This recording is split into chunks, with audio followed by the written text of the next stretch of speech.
3 പേരെയാണ് ആകെ തിരിച്ചറിയാൻ സാധിച്ചത് അല്ലേ?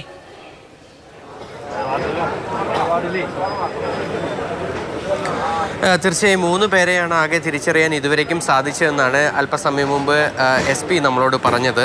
അതായത് 57 പേരെയാണ് നിലവിൽ ഇവിടേക്ക് എത്തിച്ചിട്ടുള്ള 57 മൃതദേഹങ്ങളാണ് ഇവിടെയുള്ളത്. അതിൽ പലരുടെയും മൃതദേഹം തിരിച്ചറിയാൻ പോലും കഴിയാത്ത ഒരു അവസ്ഥയിൽ തന്നെയാണ് ഉള്ളത്.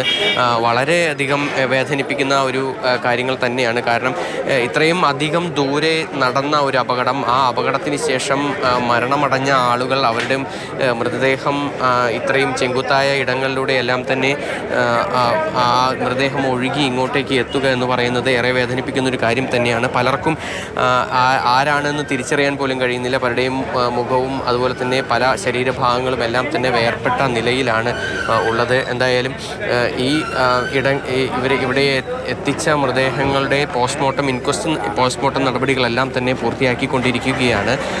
കൂടാതെ ഈ ആശുപത്രിയിൽ വേണ്ട ക്രമീകരണങ്ങളെല്ലാം തന്നെ ഒരുക്കിയിട്ടുണ്ട്. കാരണം ഈ പോസ്റ്റ്മോർട്ടം നടപടികളെല്ലാം തന്നെ കഴിഞ്ഞ മൃതദേഹങ്ങൾ, തിരിച്ചറിയാത്ത മൃതദേഹങ്ങൾ ഇവിടെ തന്നെ സൂക്ഷിക്കുകയാണ്. അതിനുവേണ്ട ഫ്രീസർ സൗകര്യങ്ങൾ ഉൾപ്പെടെയുള്ള കാര്യങ്ങളെല്ലാം തന്നെ വിപുലമായി ഒരുക്കേണ്ടതുണ്ട്. അതുകൊണ്ട് തന്നെ അതിനുവേണ്ട സൗകര്യങ്ങളെല്ലാം തന്നെ ഇവിടുത്തെ സന്നദ്ധ പ്രവർത്തകരും അതുപോലെ തന്നെ ജില്ലാ ഭരണകൂടവും ഉൾപ്പെടെയുള്ളവർ ഇടപെട്ടുകൊണ്ട് അത് കൃത്യമായി തന്നെ നടത്തുന്നുമുണ്ട്.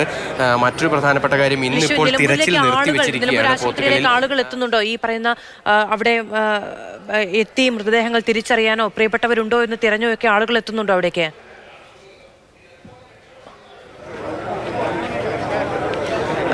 അതായത് അത്തരത്തിൽ അവിടെ നിന്നുള്ള, അതായത് ഈ അപകട സ്ഥലത്തു നിന്നുള്ള അധികം ആളുകൾ ഇങ്ങോട്ടേക്ക് എത്തി തുടങ്ങിയിട്ടില്ല. കാരണം അവിടെ പലരെയും അവരുടെ ഉറ്റവരെ തന്നെ കണ്ടെത്താനുണ്ട്. അതുപോലെ തന്നെ അങ്ങനെ ഒരുപാട് ആളുകളെ കണ്ടെത്താനുണ്ട്.